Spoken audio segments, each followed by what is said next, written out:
Existen más de 3.500 lenguas que se formaron en todo el globo terráqueo, la confusión de lenguas de la Torre de Babel.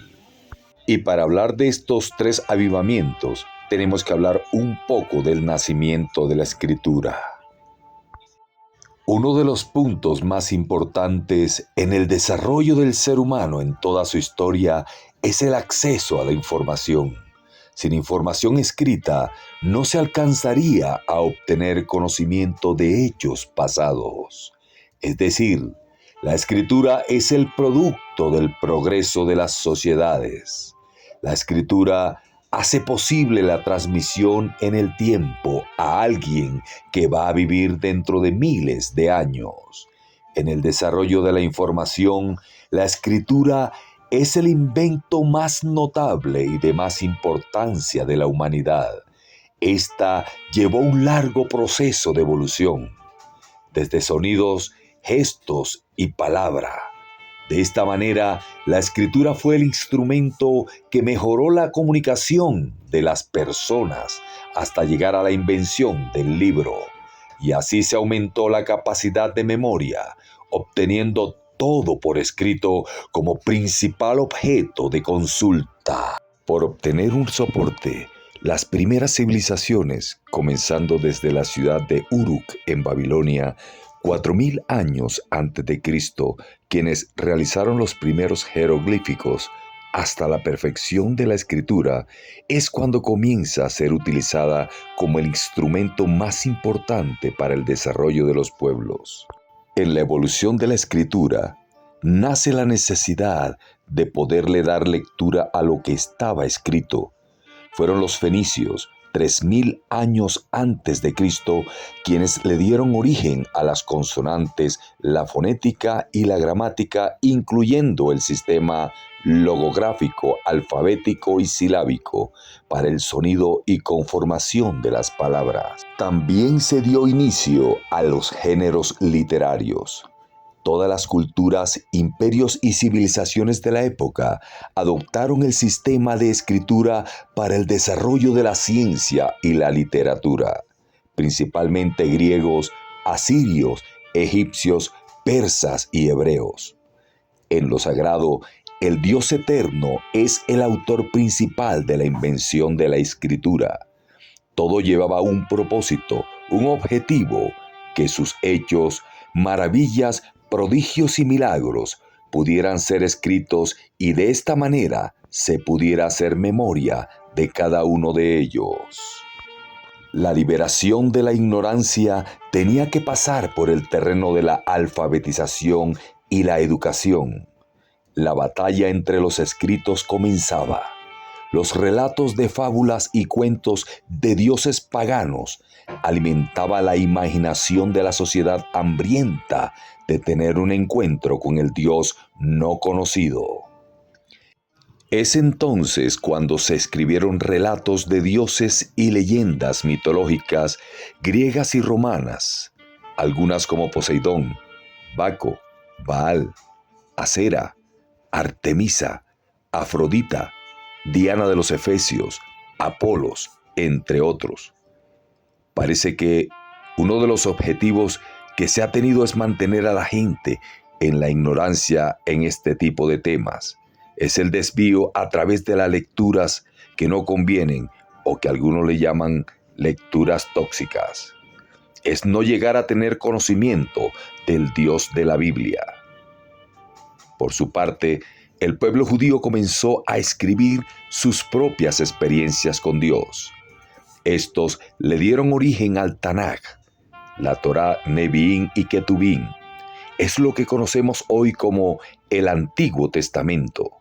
Lo más importante en todas las generaciones es que se demuestre la experiencia y la existencia del Dios Todopoderoso. Aunque todo el Tanaj fue escrito por hombres inspirados por Dios, los 10 mandamientos fueron escritos por el dedo de Dios en el monte Sinaí. De esta manera, Dios demostró lo importante de tener por escrito el soporte de la ley. Moisés era un hombre preparado y aún formado en la cultura egipcia. y haciendo uso del conocimiento de la Escritura, en su encuentro con Dios le pregunta por su nombre, identificándolo con las 4 consonantes del alfabeto hebreo YHWH. De la misma manera como se escribieron los 10 mandamientos, que fueron ley y soporte moral del pueblo de Dios, asimismo se escribieron también las leyes que representaban la moral del pueblo gentil. Se puede decir que los escritos definieron 2 vertientes, lo sagrado y lo secular, las leyes de Dios y las leyes del hombre. Es decir, comenzaron a escribirse leyes de manera paralela a la ley de Dios. Es cuando Dios encarga a Moisés de la escritura de la Torá para la conducción del pueblo hasta la tierra prometida. Del mismo modo, el Código de Hammurabi es uno de los conjuntos de leyes más antiguos que se han encontrado y uno de los ejemplares mejor conservados de este tipo de documentos creados en la antigua Mesopotamia. Se basa en la aplicación de la ley del talión, ojo por ojo y diente por diente. Es uno de los más tempranos ejemplos del principio de presunción de inocencia, que toda persona es inocente hasta que no se compruebe lo contrario, pues sugiere que el acusado o el acusador tienen la oportunidad de hacer un aporte de pruebas.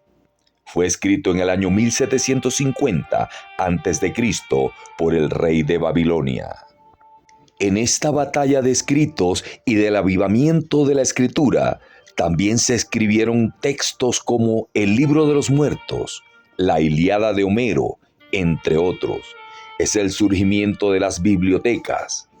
La persecución de la Biblia comenzó cuando quemaron la Biblioteca de Alejandría con más de 3.500 ejemplares y con ella un ejemplar de la primera traducción de la Septuaginta. Los papiros fueron el principal material de soporte de la escritura en las culturas mediterráneas de la antigüedad, tanto en Egipto como en Grecia y Roma. Progresivamente, el pergamino fue sustituyendo al papiro. La leyenda atribuye su invención a Eumenes III, rey de Pérgamo, de donde procedería el nombre de pergamino. Su producción empezó hacia el siglo III a.C., conseguido a partir de la piel de animales. También encontramos que la Biblioteca de Alejandría fue una de las bibliotecas más importantes y prestigiosas y uno de los mayores centros de difusión del conocimiento de la antigüedad. Estaba ubicada en el centro palaciego de la ciudad de Alejandría durante el período helenístico del Antiguo Egipto. La biblioteca llegó a tener hasta 500.000 volúmenes o ejemplares. Se dice que Julio César quiso crear una biblioteca en Roma y César Augusto fundó 2 grandes bibliotecas. Incluso Trajano hizo lo propio. Una biblioteca era en su época un instrumento de prestigio político.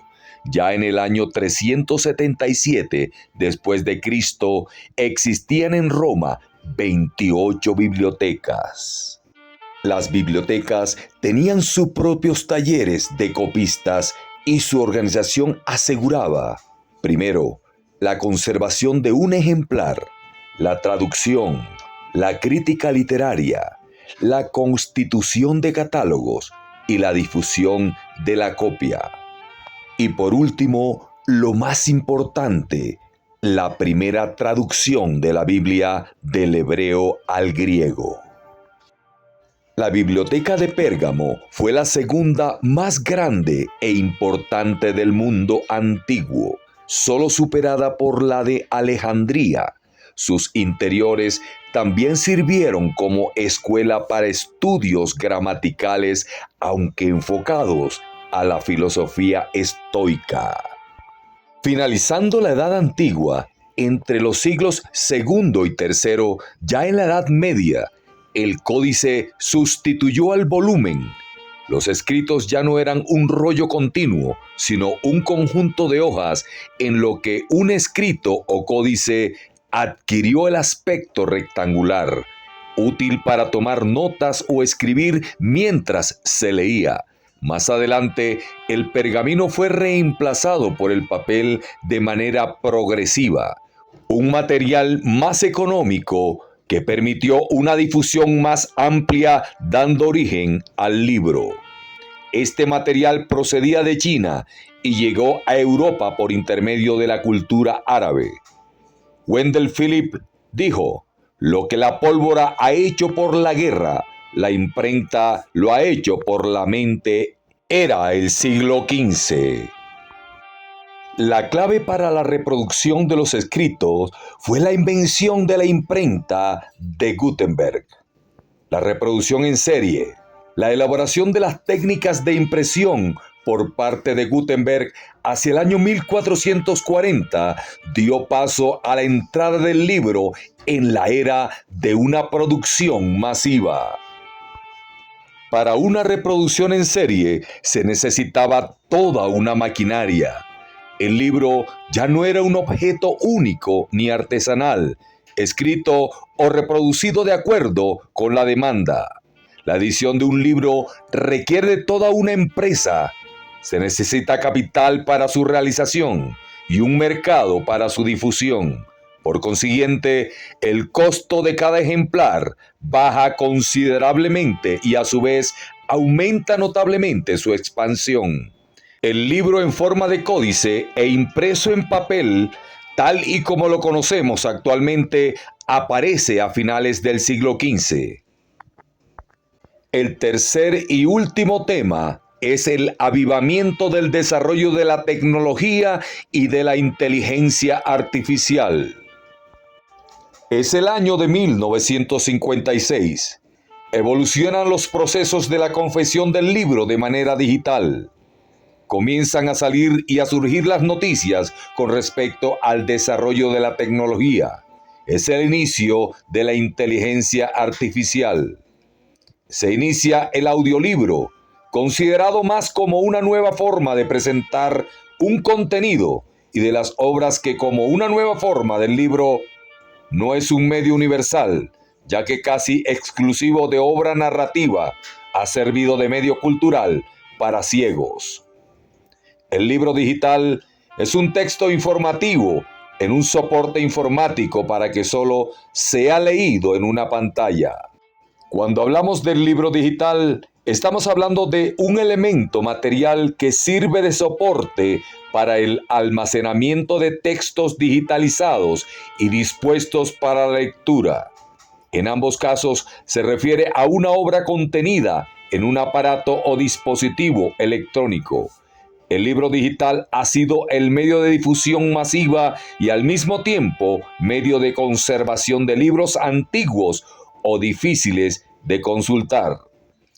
Las tres épocas, el avivamiento de la escritura, el avivamiento del saber y el avivamiento de la era digital, tienen tres características muy similares, que en cada una de ellas todos estaban con el deseo y el interés de escribir y aportar conocimiento a toda la sociedad.